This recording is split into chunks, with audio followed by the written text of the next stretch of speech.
என்னது ஜனநாயகம் படம் சோசியல் மீடியா ரிலீஸ் ஆனதுக்கு சென்சார் போர்டு காரணம் இல்லைன்னு நம்ம அமீர் அவர்கள் சொல்லியிருக்காருங்க. அதுக்கப்புறம் ஜனநாயகம் படம் ரிலீஸ் ஆனதுக்கு திரை பிரபலங்கள்லாம் கடுமையா விமர்சனம் பண்ணியிருக்காங்க. இதுக்கு சென்சார் போர்டு தான் காரணமா இல்ல வேற ஏதாவது காரணமாங்கிறத பத்தி இந்த வீடியோல பார்க்க போறோம். நான் உங்க தவசி 2.0. இப்ப நம்ம ஜனநாயகம் படம் இருக்குல்லங்க, அது வர்ற பொங்கல் அப்ப ரிலீஸ் ஆகும் நம்ம எல்லாம் எதிர்பார்த்திருந்தோம். ஆனா அந்த படம் சென்சார் போர்டு சர்டிஃபிகேட் வாங்காததால பொங்கல்ல இருந்து கொஞ்சம் தள்ளி போயிடுச்சு. ஆனாலும் தயாரிப்பு சைட்ல இருந்து முடிஞ்ச வரைக்கும் கோர்ட்ல வாதாடி பார்த்தாங்க. ஆனா கொஞ்சம் கூட அந்த படம் ரிலீஸ் ஆகிறதுக்கான வாய்ப்பு இல்லவே இல்லை. அந்த மாதிரி சூழலுக்கு போயிடுச்சுங்க. சரி, பிப்ரவரியாவது ரிலீஸ் ஆகும்னு எதிர்பார்த்தா அதுக்கும் முயற்சி பண்ணி பார்த்தாங்க, அதுவும் நடக்கலைங்க. அப்புறம் என்ன பண்றது, படம் எலெக்ஷனுக்கு அப்புறம் தான் வரும் அப்படின்னு நம்மளாம் எதிர்பார்த்து இருந்தோம். இப்படி எதிர்பார்த்துட்டு இருக்கும்போது படத்தை நெட்ல துண்டு துண்டா ரிலீஸ் பண்ணி விட்டாங்க.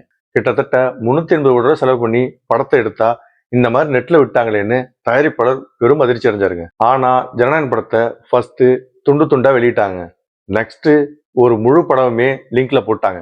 இதை பார்த்த தமிழ் சினிமா இருக்க எல்லாருமே அப்படியே ஆடி போயிட்டாங்க. குறிப்பா விஜய் ரசிகர்களும் தாவக தொண்டர்களும் என்னையா அப்படிலாம் பண்ணி வச்சிருக்காங்க அப்படிங்கிற அளவுக்கு இந்த செய்தி வைரல் ஆச்சு. இந்த படத்தை பொங்கல் அப்ப ரிலீஸ் பண்ண சென்சார் போர்டு ஒத்துட்டு இருந்தாங்கன்னா இந்நேரம் இந்த படம் இந்த நிலைமைக்கு வந்திருக்காது.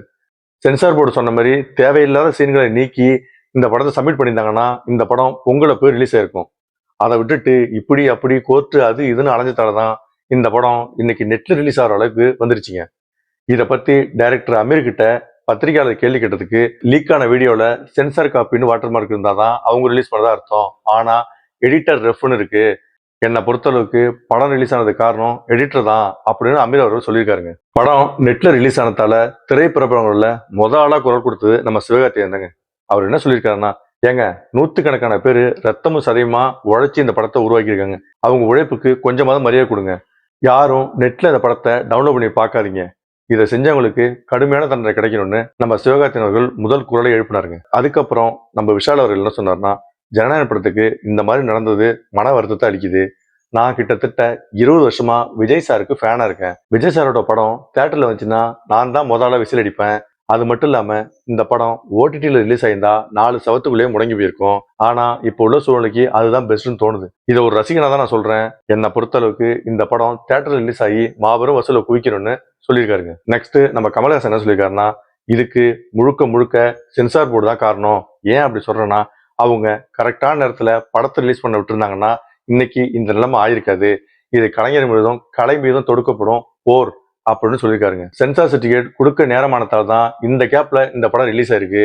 இதை மாதிரி நடக்காம காலப்போக்கில் ஒரு சட்டம் ஏற்றி இதை தடுக்கணும் அப்படின்னு நம்ம கமல் சார் சொல்லியிருக்காருங்க. ஆனா டைரக்டர் எச் வினோத் காவல்துறையில ஒரு புகார் அளிச்சிருக்காரு.